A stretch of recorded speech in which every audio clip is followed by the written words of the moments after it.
Hey, Catherine. Yeah. We talk a lot about pyramids with Erica and Annette in this Yeah. episode, and In got this me episode. thinking, Yeah. Yeah. what do you call someone who jumped off a pyramid? I don't know. In denial. Oh my goodness.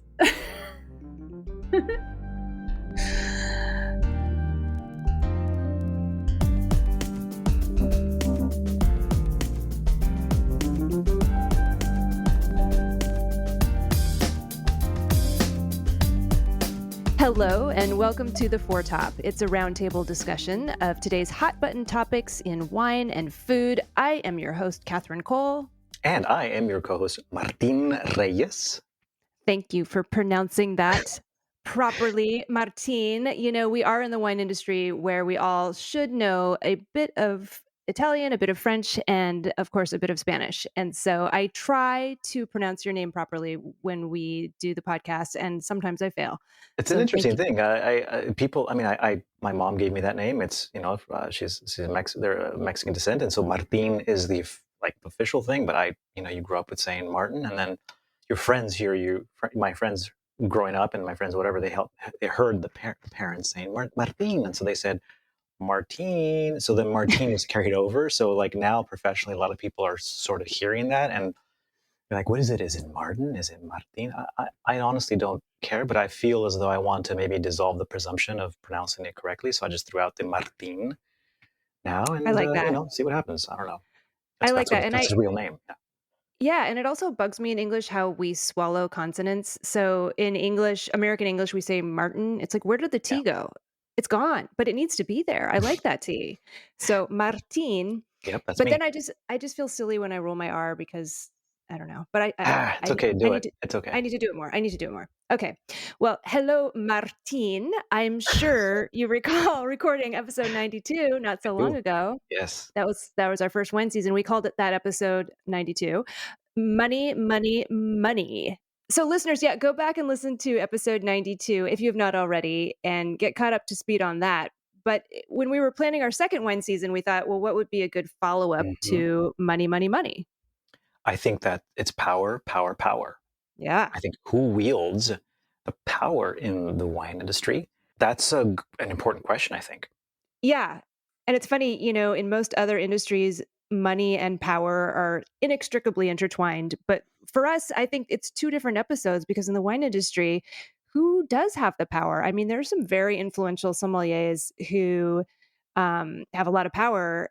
And we know folks in the restaurant industry really don't make that much money. And I certainly can say as a wine journalist or a former wine journalist, people who write we are said to wield a lot of power, but we certainly don't make that much money. So money and power are two different things. I think, whether it's power or influence, even the notion of influence versus power.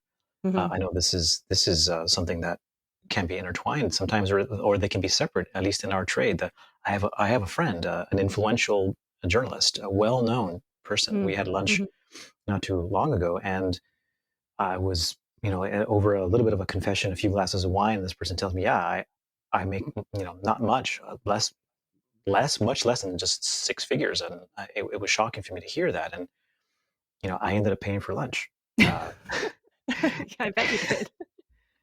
Because you're, as a winemaker, I'm sure you're just rolling in it, right? Oh, no. It's that's not a different topic. Yes. But anyways. So I'm excited that we have two people who I have always wanted to hear talk about power. And I'm really delighted that they both just happen to be women, and they both happen to be women who wield a lot of power, and they wield their power for good. And one of our guests today is Erica Duecy, who is the Chief Content Officer at Pix. It's a wine discovery platform. Previously, Erica was Editor-in-Chief at VinePair, and she was the founding Editor-in-Chief at 750 Daily when I was a contributing editor there. And I just loved working with her. Her vision was just she came in, she was like a breath of fresh air, pushing for more inclusivity and more empathy in wine coverage and in the wine industry. And I think she really changed wine journalism while she was there. And so, I love talking to Erica because she has power, she has influence, and she uses it, I think, for all the right reasons and for all the right causes. She does. And, speaking of using power for inclusivity and empathy, somebody else, my friend, Annette Alvarez-Peters, who is also joining us today, she's been declared by many publications over the years, multiple times, as the most, or one of the top 3 most powerful people in the wine trade. And by the way, she is a person of color, and she's recently retired. Annette, she today serves on the boards of multiple organizations, Crimson Wine Group. She is my colleague and mentor and serves as on the board of advisors at Wine Unify. And I'm thrilled to welcome her. So let's get this conversation started.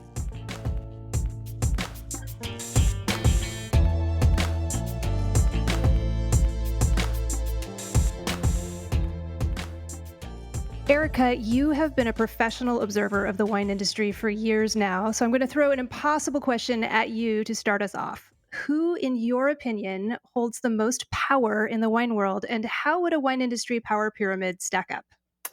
Well, before we jump into who the actual power brokers are, I think it's useful to do a little bit of a level set, which is, when we think about wine right now, it's facing some challenges. So it's losing market share to spirits. And the growth we're seeing in the wine part of the industry is actually from RTDs, which are canned drinks like hard seltzer, and from better for you products like lower calorie wine. So we're actually facing a little bit of a non-traditional moment in wine. And at the same time, we're seeing some generational shifts with millennials drinking less alcohol overall, and channel shifts as a result of COVID, with more consumers using digital channels. So that's all to say that the power pyramid that I would stack today and the most significant players are not who or what they would have been a couple of years ago. Looking at the top of the pyramid, who are the people or institutions that influence buying behavior most significantly? Those would be the buyers at the largest retail chains. So the Costco's, the Total Wines.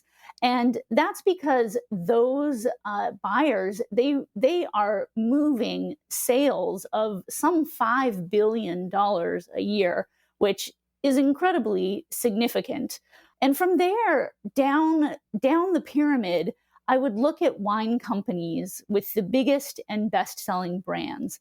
So these are the Gallows. That company moves about 100 million cases of wine and also RTDs. They own High Noon. They own the Barefoot portfolio. So they have a huge amount of kind of innovative products which are helping them grow. Looking down the pyramid into the third tier, I think I would put wine critics, media influencers, educators, kind of in a grouping together. Now, these might be people who are either affiliated with a media brand or building their own brand. So that could be James Suckling, Eric Asimov on the media side. And then on the individual influencer side, I'd think of sommeliers like Pascaline Pelletier or media personalities like Shakira Jones, people who may not have necessarily the buying power or the audience reach of large media property, but they are incredibly influential to the industry, and people from within the industry pay a lot of attention to their recommendations. From there, going down the pyramid, I would have shifted on-premise buyers, so sommeliers, higher than wine critics and media and influencers before the pandemic. But now we're seeing a very challenging environment for the on-premise space. I've seen some estimates that the wine sales and portfolios at restaurants are going to stay down about 20% permanently. So, we have seen that shift, like I mentioned, of people moving online, buying more, spending more at home. And I think that that's a shift that is definitely post-pandemic. Then moving down to the next tier, I really think of tech platforms. So, this is also brands and platforms that are moving a ton of money. The Drizzlies, the Wine.coms, the platform that I'm at that's just starting out right now called Pix. These platforms are increasingly needed by brands, by retailers as aggregators, because it's getting very tough for individual DTC brands, for smaller companies to reach audiences at scale. So we're seeing a lot of shifts right now in the industry that is causing me to think that sort of what was an earlier hierarchy is changing significantly. Wow, I was taking notes the entire time. That was just perfect. All right, that means the show's over. This is awesome. We're done here. We're done here. But I want to go back and ask you about a few different things. But the first one is the elephant in the room is that at the very top of that pyramid, you happen to mention the buyers, for example, from companies such as Costco. And we happen to have with us for this episode someone who numerous times over the years was named by numerous big wine media platforms as the single most powerful wine person in the world. And Annette, I'd love to ask you about how it felt to wield so much power. Year after year. Thank you for that. I think it comes down to a lot of factors. I believe it was a team effort. I had a group of great buyers constantly finding gems and values for the consumer base. But I think it was also consistency year over year, constantly pushing to do better, to find wines that people wanted to drink. And at the end of the day, we moved a lot of boxes for a lot of companies, and we were able to get wine into a lot of people's mouths, and not on just the coast, not on the East Coast, West Coast, but throughout middle of America, because Costco's are everywhere. Mm-hmm. And then with that, I think, building relationships that we had with wholesalers and suppliers, importers, I believe that has a great deal to somewhat influence the world of wine, in addition to having good relationships with a lot of the people that Erica pointed out that was in that third tier of the media, the critics, some of the educators, the influencers. And I think all of that boils down to working for a great company that moved a whole lot of wine. I think it was in 2011, 10, 11, where Costco basically overturned, the liquor laws in Washington State. The spirits, yes. It was in 2011, if I'm not mistaken. Yes, and that was a pretty big deal. It was a lot of work for a lot of years to get that to happen. And I think today consumers should have a choice where they want to purchase wines and how they purchase wines. It shouldn't be so restrictive, but unfortunately, with the way it is today, it is very restrictive.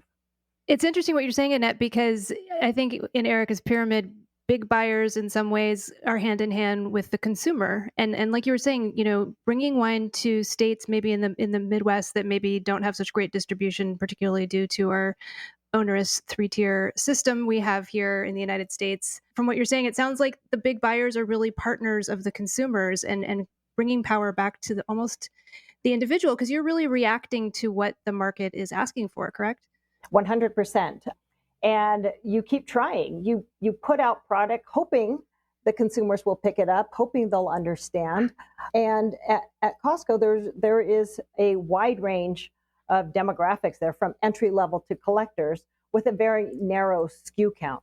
So you have to try a lot of products, and that's where that treasure hunt mentality comes in. And once you see it, you better buy it, because it might not be there the next time you go in. That's what's fascinating about the fact that even if you were voted the most, sorry, when I said were, it's because you've retired, not because you lost your power. So let's be clear about that. You retired, so you were. If you occasionally made a mistake and you brought in a product that didn't sell, you lost that power, and you needed to then, because the consumer still had power over you. You're reacting to them. You're almost like a consumer whisperer. Right? True. So it's still the consumer who's the person behind the curtain is actually the person who's drinking. They're the ones that your performance is judged upon. Yes, they're the ultimate wizard behind that curtain.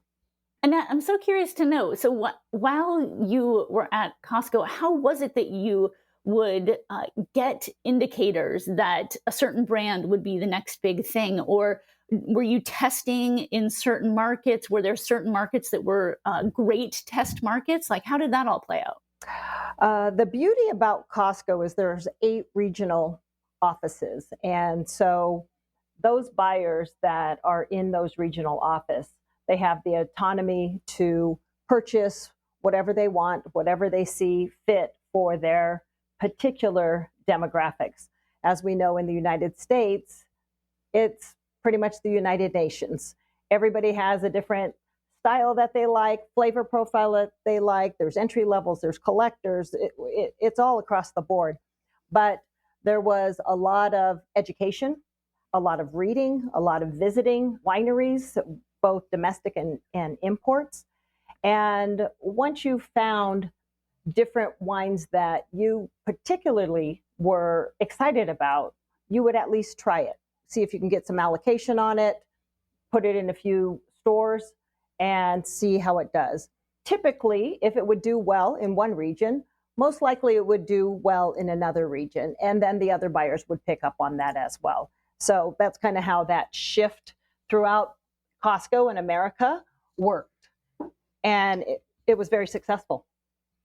Yeah, I think it's fascinating. You know, when I look at the landscape of Costco, I think I read that, you know, right now the total global alcohol sales are upwards of $5 billion in 2021, and Costco has now more than 800 stores. And I think is that not the biggest retailer in the United States? That was always a very difficult number to figure out. As Costco knows their numbers, most retailers don't report their numbers. So you kind of have to guess. A lot of wholesalers say that, but there's a lot of big players out there moving a lot of wine. And whether that's Total Wine, whether that's the Kroger stores and their banners, there's a lot of people moving a lot of wine. Erica, can I jump in? Sure. Your pyramid was amazing. Like I said before, I'm still in awe of just the way you distilled everything so clearly. And I wanted to talk about that second tier you mentioned, those big conglomerates. I mean, Gallo really is, if there's a monopoly in the wine industry, it's got to be Gallo. Something I'd forgotten is they even own the largest glass container plant in the United States, Gallo Glass. They're the A lot biggest of people buy from them, yeah. bottle producer. They make a third of all the wine consumed in the United States. It's wild. What is your outlook on a business that's this big? Is it too big? One thing that I think a lot of people don't really recognize or realize is that 2/3 of wine sales in the U.S. are from domestic product, and that's, you know, where like a huge amount of the portfolio of Gallo is coming from. And, you know, are they too big? Is, you know, any wine company too big? I mean, I think there has been a remarkable amount of mergers and acquisitions over the past couple of years. You know, Constellation sold to Gallo a huge number of brands that were the $11 and under wine brands.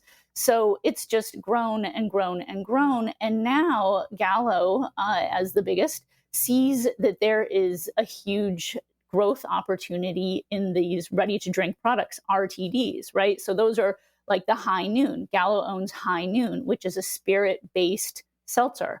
I'm glad you defined that, because I actually don't know what I knew it is. I'm such a wine nerd. A spirit-based seltzer. And their Barefoot Spritzers. That's another brand that they own that is seeing a massive amount of growth. So I think where the biggest conglomerates, the biggest companies, and in the top 5, that would be E&J Gallo, the wine group, Trinchero Family Estates, Delicato Family Wines, and then Constellation Brands, right? So those are the top 5. And where they are seeing a ton of growth is in these non-traditional products. So these RTDs. They're also seeing growth in other areas of innovation. So this better for you category, that for Delicato, that would be it's Bota Breeze. If you've seen those Bota boxes, this is like the healthy for you version of it, which is a wine that is 80 calories, 8% alcohol per serving. And there are several others in the biggest, groups. And that's also a major area of growth. So I think what's fascinating to me is that the growth that is happening within the biggest wine companies is not from traditional wine products, with a couple exceptions, which might be like Josh from Deutsch Family Wines and Spirits, also in the top 10. It's coming from these non-traditional products. And that is a major shift that has only happened over the past couple of years. Erica, speaking of something that a lot of people don't know, I think when we mention the words Gallo or Constellation, some people know the word Gallo, but then Constellation is like, well, who is that? And we sometimes need to remind ourselves that there's a lot of diverse wine brands within each of those portfolios. So people walk in and like, I don't see Gallo here. Maybe I see Gallo there, but there is so much diversity in my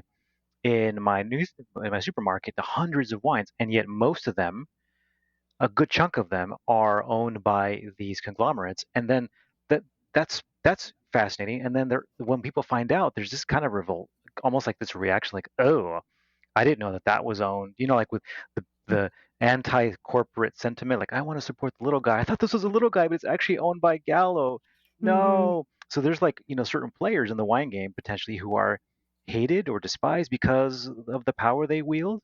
Yeah, I mean, what I see definitely more and more happening is that people, consumers, all of us are friends that we can think of.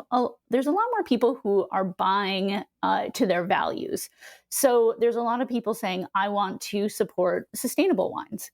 And I want to support small family wineries. And so I think it's become a lot easier over the past couple of years for people to support whatever they're interested in. And it's because there's so much information online. So, it's pretty easy to Google, Louis Martini or Martin Kodak's wine and like understand that they are, part of Gallo, or that Francis Ford Coppola is part of Delicato. So I think it's true though that people who are out there drinking wine, unless you're actually doing a Google search, there is no way for you to know that a certain brand is owned by a conglomerate, and you may or may not want to support them based on what that conglomerate's values are, and what they have stated, what their sustainability programs might be, et cetera. So it does require a little bit more research on the part of the consumer.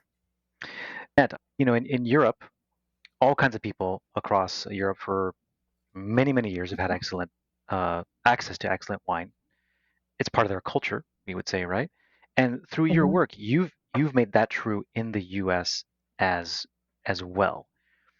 And can you talk a little bit about how stratified wine consumership was when you started as a Costco wine buyer and merchant, and how that's changed during your tenure there? When I started in the business, which was 1995, Costco was just a mid-size type of wine operation, mostly 1.5 liters, box wine, jugs wines. I think, if I can remember correctly, we only had about 24 fine wines, and they were all probably under $25. When speaking with one of the wholesalers, they were pointing out the high-end demographics, average age 50, a lot of disposable income. And we had a discussion about pushing that envelope and pushing the envelope for change. And what if we tried to promote higher end wines? What would happen? So I started asking around, the various suppliers and wholesalers, my friends that collected wine, what would you want to buy if you could at Costco? Like what brands? And I recall going to a restaurant with one of my friends, and of course there wasn't cell phones where you could take photos, so I actually stole a menu, a wine list, and we went through it and we were highlighting different brands that my friend would purchase if we could get a hold of them. And being new in the industry, I didn't know a lot, so I recall going to the various wholesalers and said, hey, can I buy these wines? I want to bring them in. Seems like an obvious question. Yeah, right? And so we did. And we expanded the fine wine selections, and we just continued to go down that road. But also being very mindful that there is a wide range of consumers from that, like I said, entry level to collectors. So as a buyer, you really have to try to satisfy everybody's needs. And you have to carry the white Zinfandels that my mother still loves today, to simple Chardonnays, to the Opus ones and the Cru Classé Bordeaux. So it was a shift over a long period of time. It wasn't anything overnight. Annette, can I ask you, Martine was speaking earlier about kind of this distrust of large companies in the wine industry because everyone wants everything to be artisanal and small. And I certainly know in the luxury wine space, there is sort of a certain aspect in the luxury wine industry of wanting to keep things exclusive and keep them hidden away from everybody else. Did you ever come up against any sort of resentment, or was anyone ever rude to you and said, who are you from this big Costco company? What are you doing in our exclusive little club? Funny enough, yes, all throughout my career. Yeah. From the day I started pounding the pavement. So I used to always make the comment, I'm pounding the pavement, because when we started that shift of wanting to carry finer wines, people did not know who Costco was and just thought, why would I want to sell to a discounter that has concrete floors and they merchandise in steel? Like, why would I want to do that? I remember the people from Dom Perignon coming in and saying they don't want their wine at Costco in the very beginning, and because they saw it on a pallet. And they said, that is not what we're all about. And it was kind of a funny conversation and kind of put the wholesaler in the middle with the supplier, in that they're selling pallets of Dom Perignon and Burbank. There's Hollywood right there. People are buying this for gifts. And they have lots of friends and lots of clients.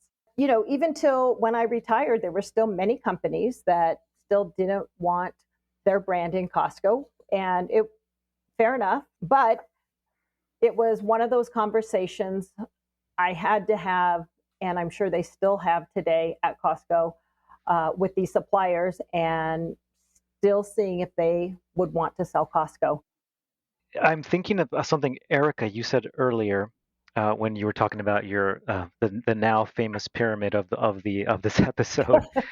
The power dynamics, they've shifted, and they've especially shifted. I would say so many things have shifted in the past few years than before. Obviously, with pandemic, obviously with social unrest and discourse, cultural upheavals, all these kinds of things, and seems as though, would it be fair to say that there's the wholesalers and some states seem to be losing power as the wineries and innovative businesses, some of the ones you referenced earlier, find new novel ways to either promote or to have discourse or to ship direct? Do you see what I'm saying? There's these new channels, and I'd love to hear your thoughts about. I mean, even the word influencer didn't exist 15 years ago, and that is a definite point in the wine business. Well, I think it goes back to the earlier point that there's more power in the consumer's hands than there ever has been before. And I think, the wholesale tier is just going to keep lobbying to maintain power. But I think slowly we're starting to see more states be able to ship direct to consumers, becoming easier to ship to more states than before. In some states, it's impossible to ship wines to, and certainly for spirits. But I do think that we're seeing a shift there. The shifts that we're seeing are also around fragmentation. So when I think of, looking forward into the future and into the influencer space, into the direct to consumer space, I think there's kind of two things. One is the fragmentation. So micro audiences, reaching people with specific niche interests. Someone might want a newsletter on wellness line, or maybe they're Blaufränkisch super fans, or maybe they're rare gray punters. Those sorts of interests are very niche, but now there are newsletters and influencers rising up to address these needs. And so I think part of it is also that the days of free audiences or huge audiences is over. So what we've seen in the direct-to-consumer space and in the greater tech space is that there are huge challenges. So the Facebook ad prices have tripled in the last 2 years, making it nearly impossible for small brands, small wine brands, for example, small retailers, to reach audiences at scale. Organic reach has devolved to practically nothing. Also, with a recent privacy update that Apple did, the ad targeting capabilities on the platform have dropped 30 to 50%. So you're paying more to have less effective ads. And at the same time, we're seeing shipping prices go way up. So that all creates a sort of environment where it's harder to reach people at scale. And that's why you're starting to see different innovations, platforms popping up. I think that's why you're seeing more and more retailers move over to Drizzly, or to work with Vivino, or to work with this new platform that I'm working on, Pix. And the reason is that it is hard to reach audiences at scale, and we don't see that getting easier anytime sooner. Mm-hmm. So that, I think those things are going to really impact how people interact with brands and what brands they become aware of. Yeah, I totally agree with you, Erica. It is so hard to reach the way they used to reach people, where there was a couple of magazines or a couple of critics out there or a couple of media people that people followed. Today, there's so much out there on top of how much wine is out there, from imports to domestics.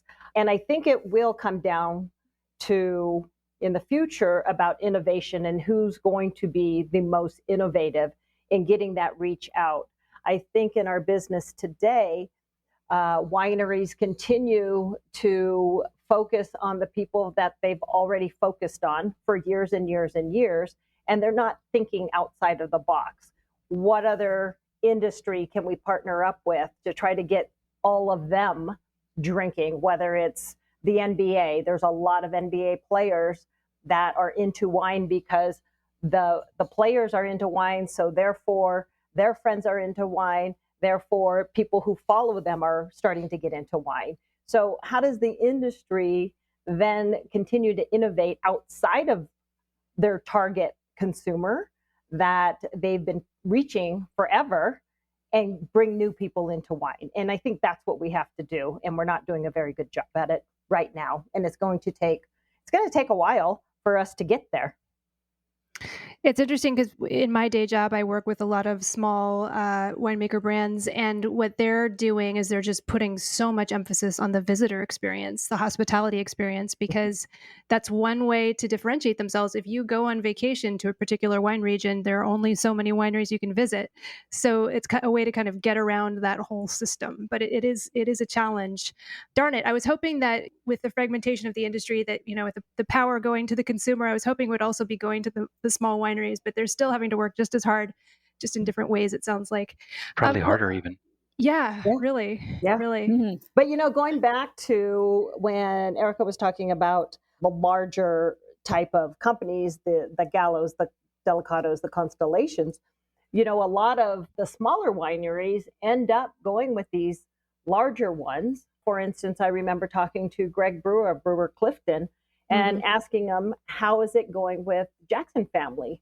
And his comment was, it was a blessing, allowing him to run the winery the way he sees fit, make the wines he wanted to make, and they finance it. So the money part, because it is a business and you have to have a lot of money in the wine business to make things happen, he was able to get that financial support and be true to what he does and how he makes his wine. So, these big companies, they can be very beneficial to these smaller wineries to get them up and going.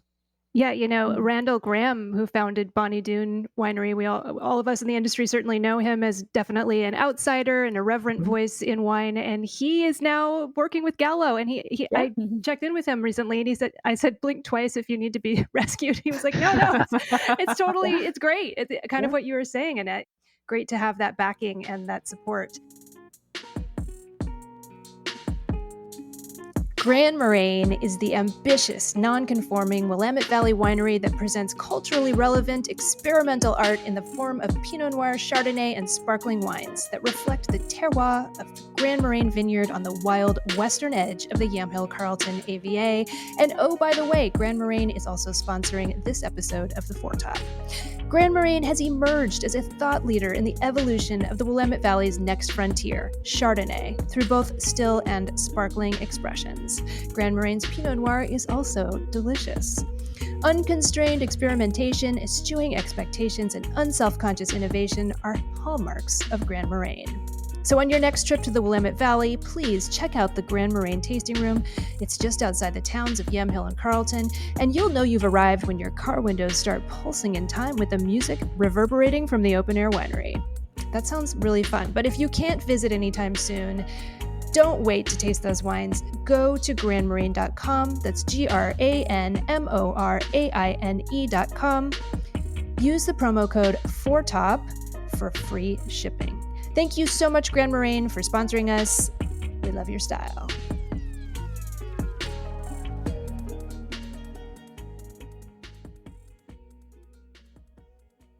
I want to quickly move on to our last sort of portion of this conversation because I'm dying to hear from Martine. You know, one thing we haven't talked about yet is the different face of power in wine. And it's kind of delightful that we're having this conversation with this group that doesn't include any white males. As much as I love many white males in the industry, it's kind of lovely. So Martine, I wanted to ask for our final segment of this conversation. You know, you're the first master of wine, the first MW of Mexican descent. You're the embodiment of a different face of power in the wine world. And I think maybe everyone here is.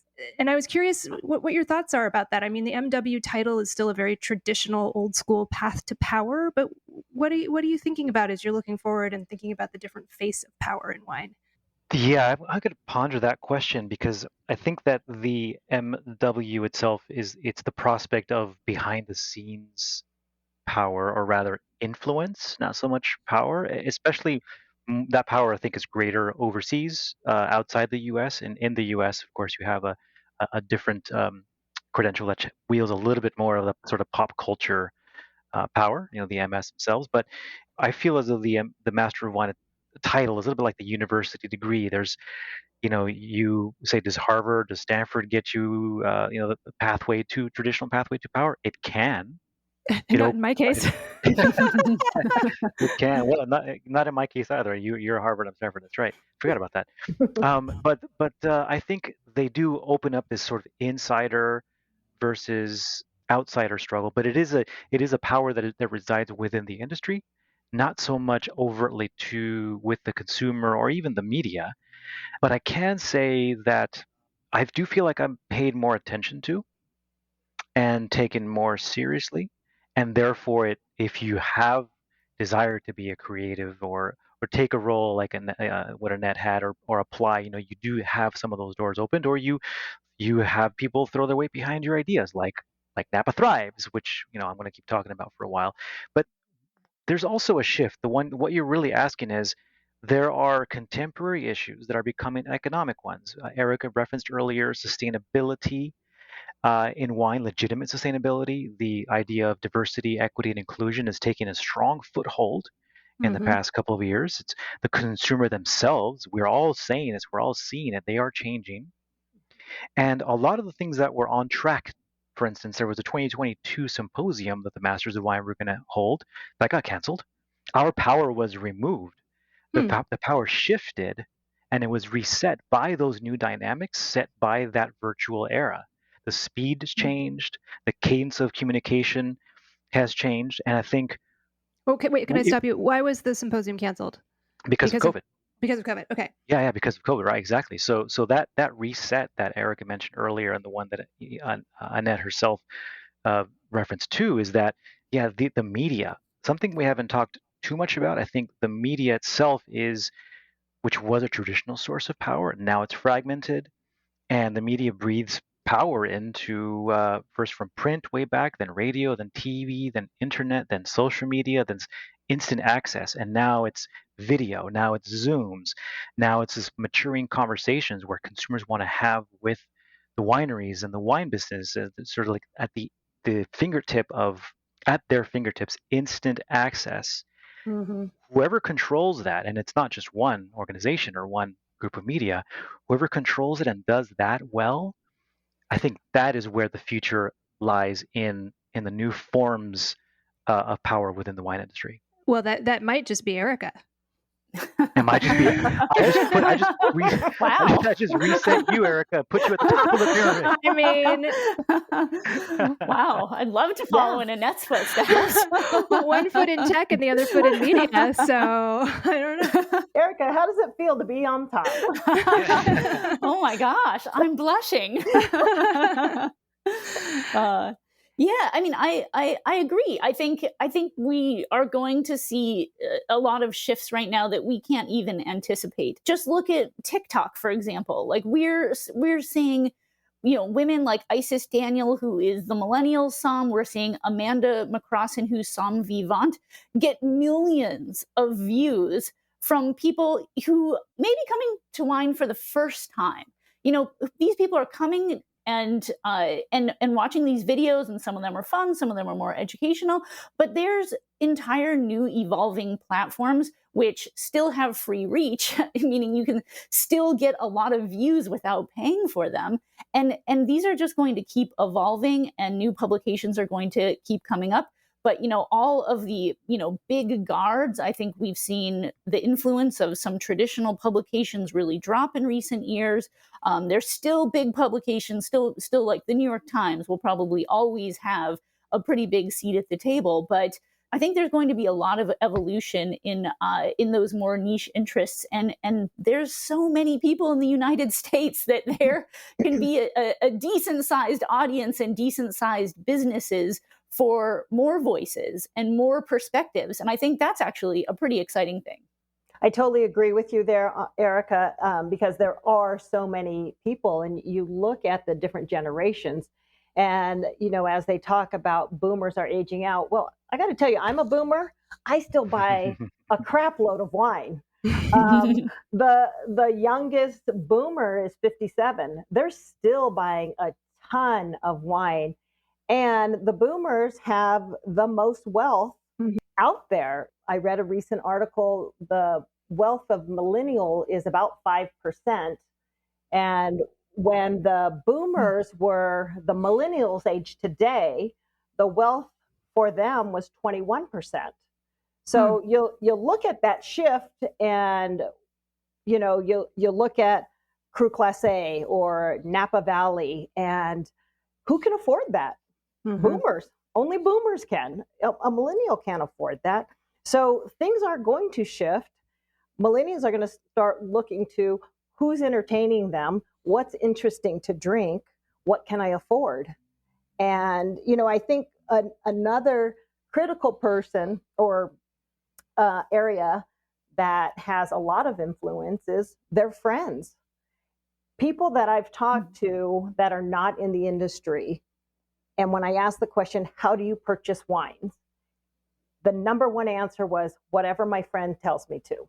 So maybe they have other friends that are somms or work in the industry, or maybe they're into wine and read a lot of publications or visit wineries.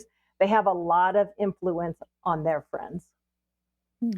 I'm seeing moss growing on the chateaus of Bordeaux.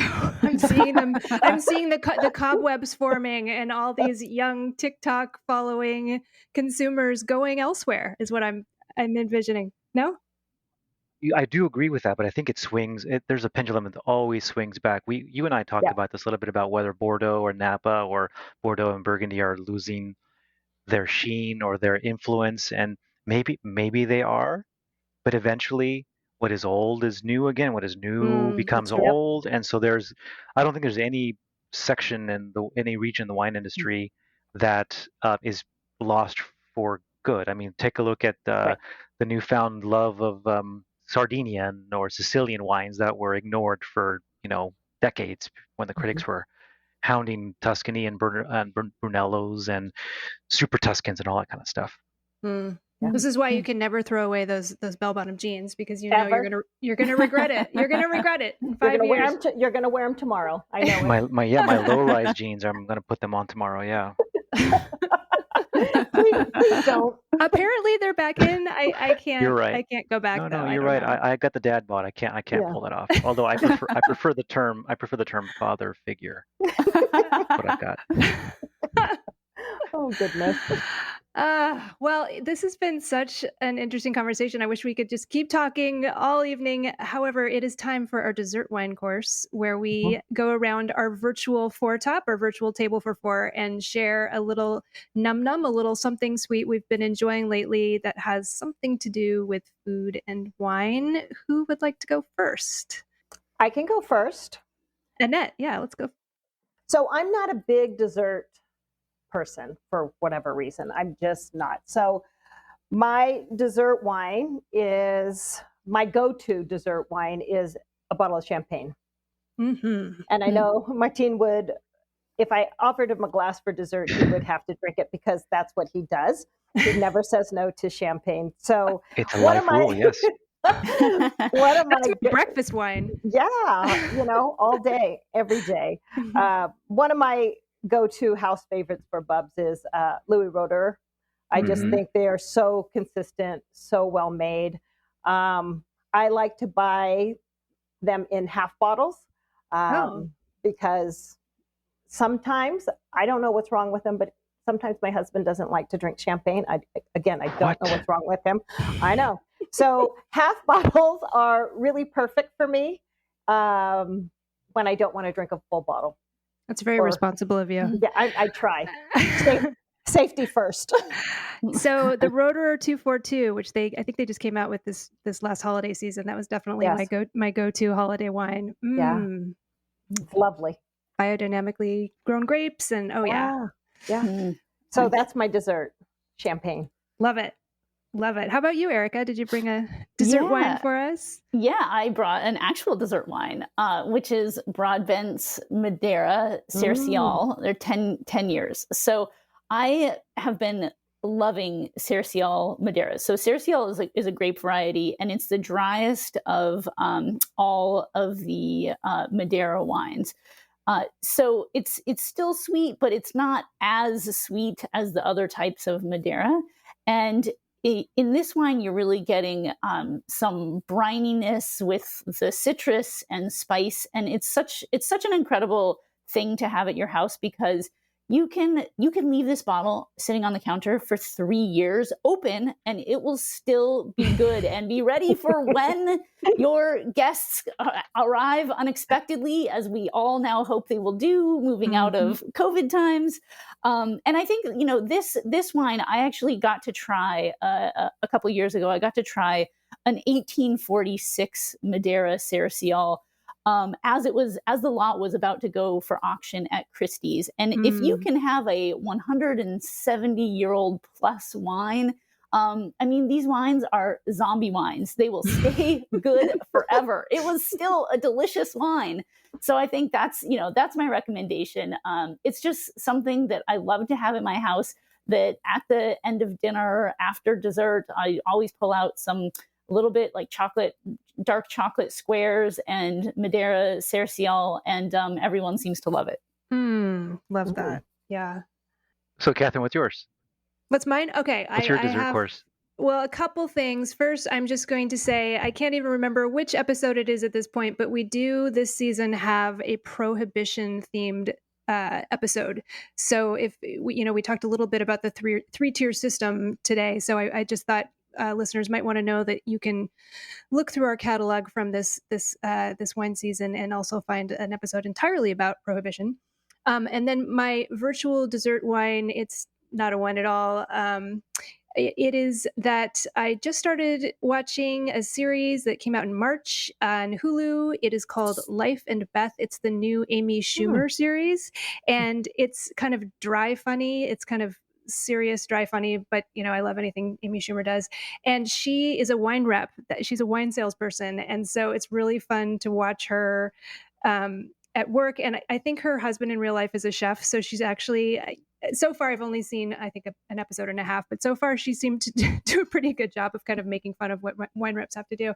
And I also, some people I know own and run a winery in New York called Malaya Estate or Malaya Vineyards. So I'm excited to see that there's an episode that estate is the backdrop for. So if you want just some light viewing, check it out. Life and Beth with Amy Schumer, and the little wine theme going on there. How about you, Martin? This is not wine either. This is actually a company called Bite Toothpaste Bits. This is awesome stuff. They look like pills, like you would like an aspirin pill, but they are actually toothpaste that then you chew on, and it bubbles up in your mouth, and then you brush your teeth. And the cool thing about this is that they replace all of the plastic around oral hygiene in your life. It's plastic free. They send you refills, and you keep the same little jar. And they have deodorant, they've got mouthwash, they've got whitening gel, and of course, as I mentioned, the toothpaste bits. I especially like the fact that you can just take 10 of them on a trip, if you're going to stay at someone's house or whatever, and you just have this small little package that takes almost no space in your luggage or your toiletry bag, and it never gets crusty and old, and you never have to worry about the top of the of the toothpaste tube, or if it gets if you lose the top or whatever. So I'm a big fan of what Bite is as a company. Obviously, they're trying to reduce their waste and plastic usage, and that's cool too. That's the main reason why I got it. But it's so convenient and so awesome, and the flavors are pretty cool too. And there you have it. That's my dessert course. Okay, they definitely need to sponsor us, so I check this out. But also, I think I'm going to have to bring some of these products. I'm looking at their website now, bitetoothpastebits.com. I think I'm going to have to bring some of these to IPNC, the International Pinot Noir Celebration, because my teeth always turn purple at these things. It'd be nice to have a little convenient thing in my pocket to there you go. Counteract that. Oh, that's fun. Well, that's a wrap. Thank you so much to our brilliant and amazing panelists. Yes, and you can find Annette Alvarez-Peters online at wineunify.org as one of our board of advisors. She's also at Crimson Wine Group as well, among other places. You can easily just Google her. She's a force to be reckoned with. She's everywhere. Yeah, I mean, when you Google her still, she comes up as the most powerful person in wine. So it's pretty impressive. And you can find Erica Duecy, my amazing former editor, online at pix.wine. That's PIX.wine. Excellent. You can find me, Martin Ruben Reyes. Actually, that's a little bit too much of the Rolly art, at reyeswinegroup.com and at napathrives.org. Excellent. And you can find me, Catherine Cole, at catherinecole.com. But even better, just go on over to theforetop.org, where you can find our social media handles and tweet at us or Insta message us. Let us know what you think about power in the wine industry. And please subscribe to The Foretop on your favorite podcast app and leave us a rating on Apple Podcasts so that others can find us. Signing out here from the high-fiber, protein-packed city of Portland, Oregon. Not really a very well-powered city. I guess we've got solar power and wind power, though. Thank you so much for listening. Bye-bye now. This has been the Foretop Podcast. Catherine Cole is our executive producer, Izzy Kramer is our senior producer, and I'm Keelan King, sound supervisor. We are also assisted by audio editor, Michelle Richards, our production assistant, Rachel Grossman, creative assistant, Lex Rule, and editorial assistant, Nick Toole. Please visit our website, theforetop.org, to learn more about us, listen to back episodes, reach out to us on social media, and purchase books written by our amazing panelists.